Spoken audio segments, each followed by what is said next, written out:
teacher of Vedanta and Sanskrit, as well as a board-certified child psychiatrist.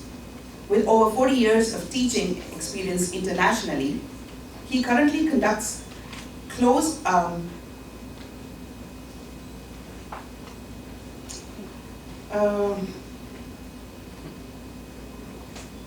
classes in South Florida. I'm sorry. There's so much that he has contributed to the society, it's hard to pick and choose. He has co-authored Purnavedya, a widely adopted educational curriculum on Hindu tradition and culture used by hundreds of schools and communities worldwide, and has also been translated into multiple Indian languages. His dual expertise uniquely equips him to integrate Hindu spiritual teachings with insights on psychological development, supporting both children and adults on their spiritual journeys. I would request Sri Chaitanya ji to please come and inaugurate the launch of the second book, please.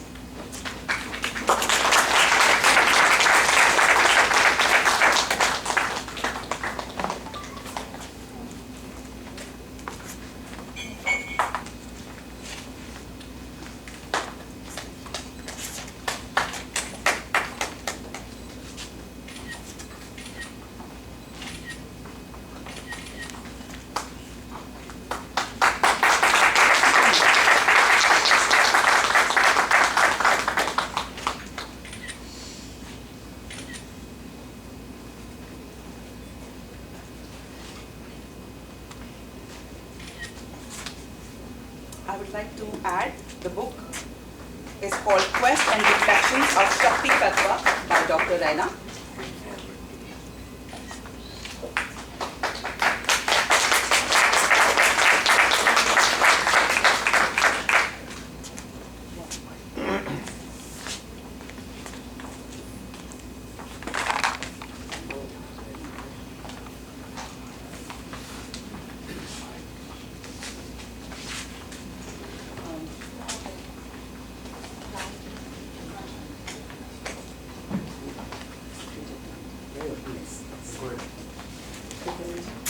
Yes, absolutely. It's our honor and privilege to hear something from you.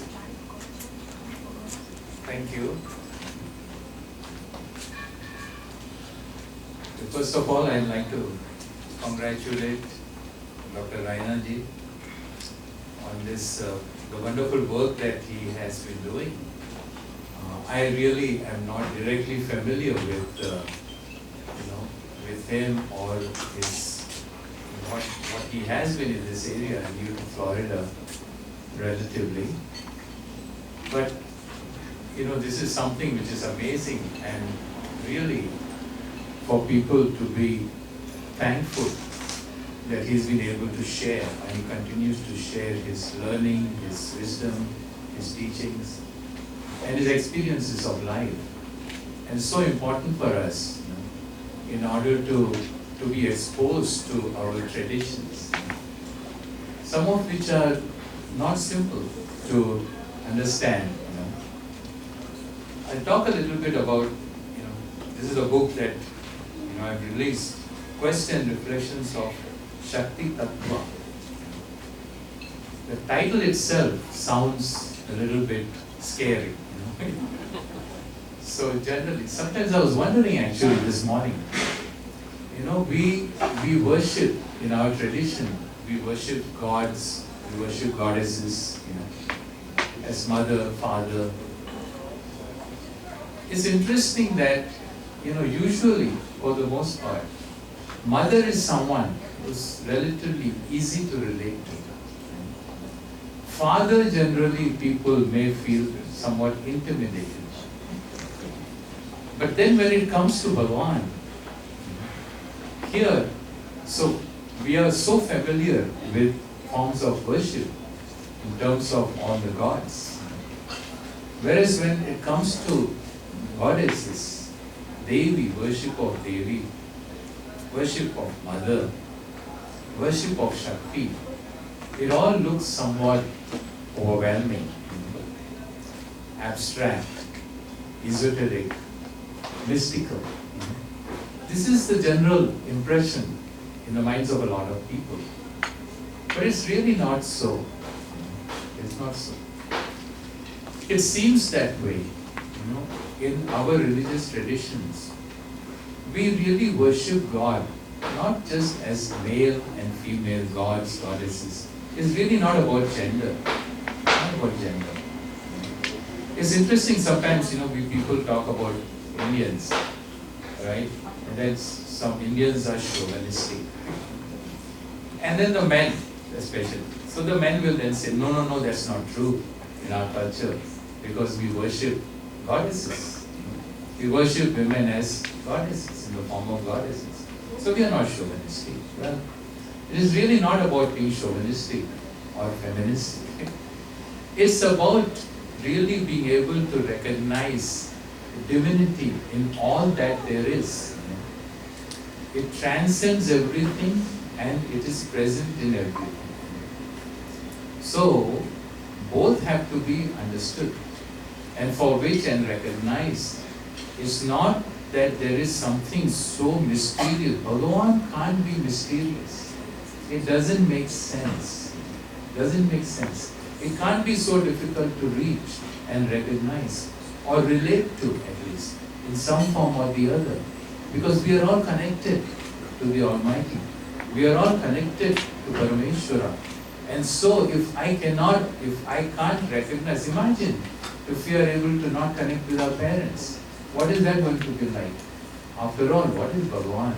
Is the source of all that there is Ishvara, is Jagat Karanam. The Jagat Karanam, cause of everything.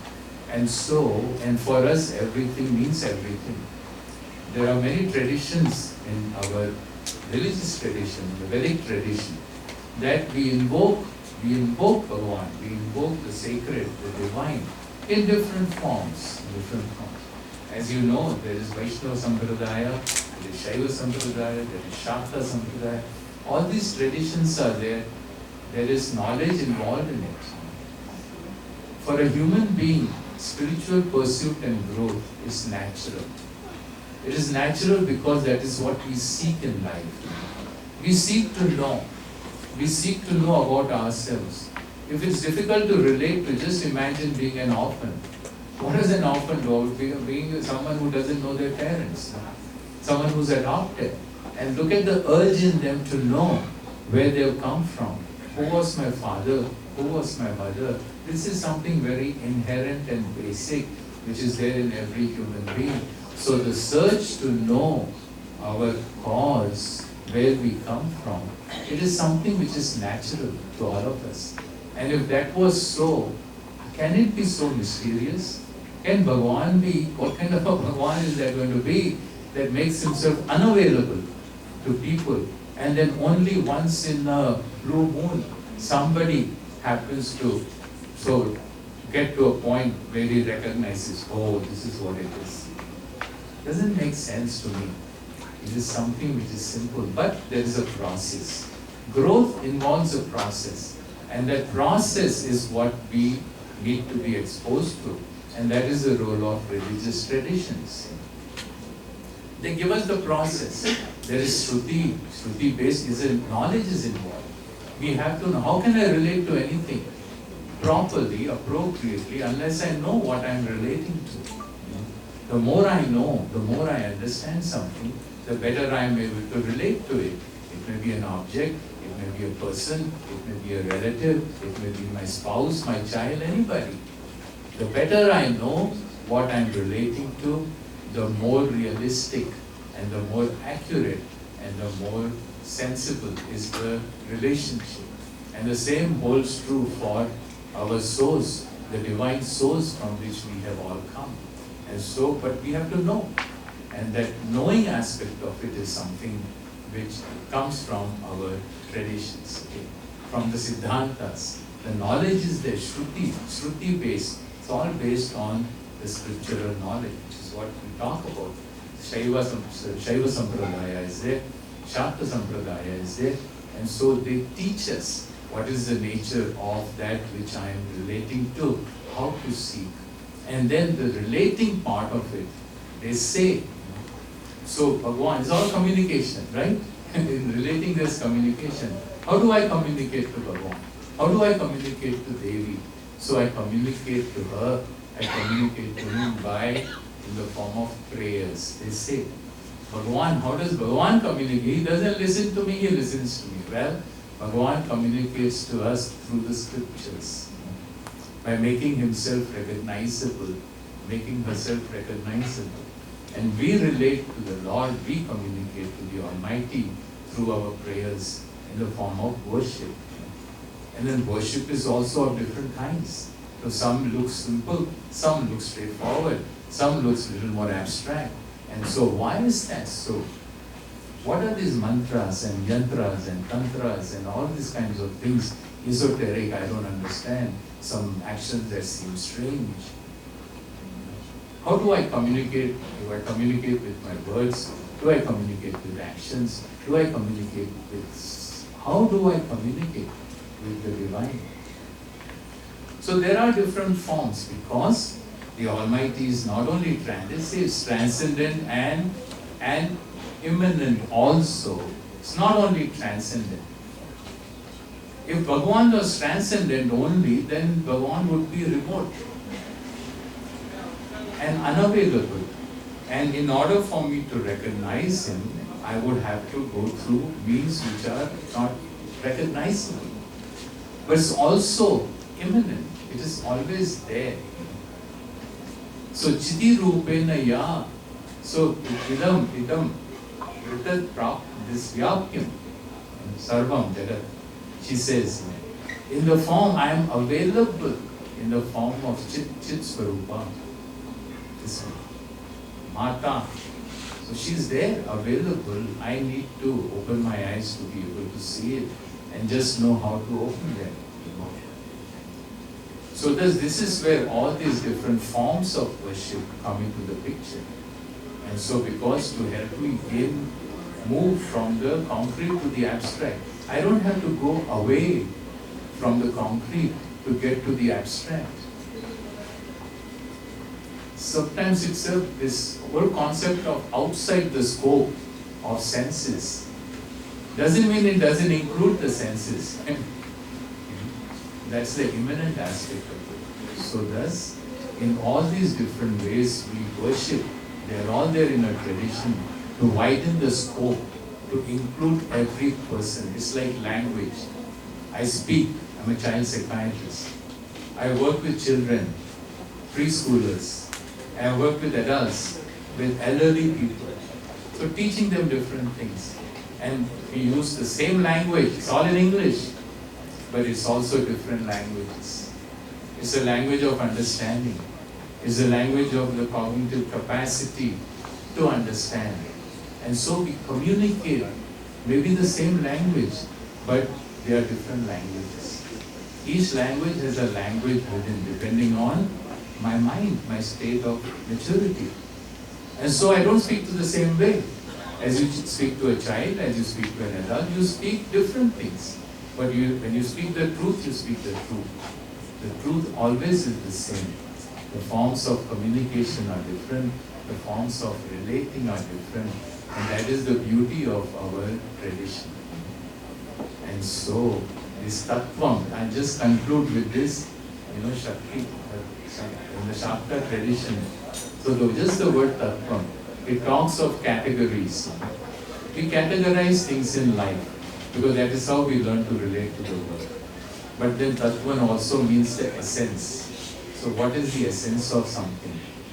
In terms of the transcendental nature and in terms of the immanent nature. So thus, whatever forms we choose, we learn, we practice them, and that is part of our spiritual growth. So with that I conclude, and they are indicating to me indirectly, I'm just past half a minute. So excuse me for that. Thank you very much.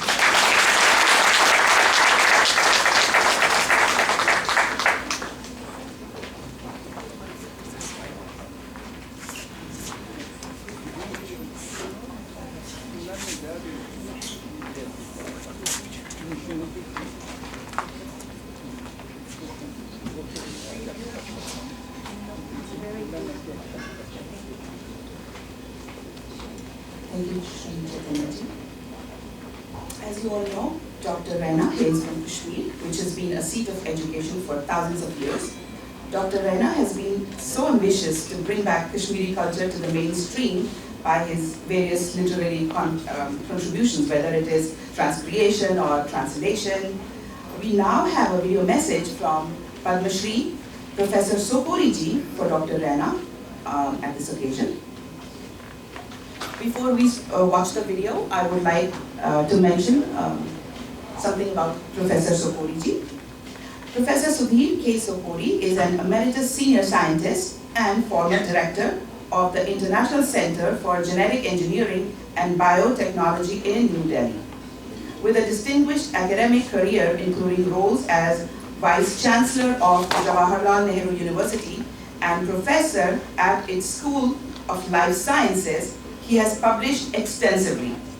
A recipient of numerous prestigious awards such as the Padma Shri, Shanti Swarup Bhatnagar Award, and Lifetime Achievement Awards from various scientific societies, he holds fellowships in all major Indian science academies and World Academy of Sciences. Professor Sopori's deep spiritual connection to Kashmir Shaivism is influenced by his family's close association with Swami Lakshmanju, fostering his lasting interest in Shaiva literature and philosophy.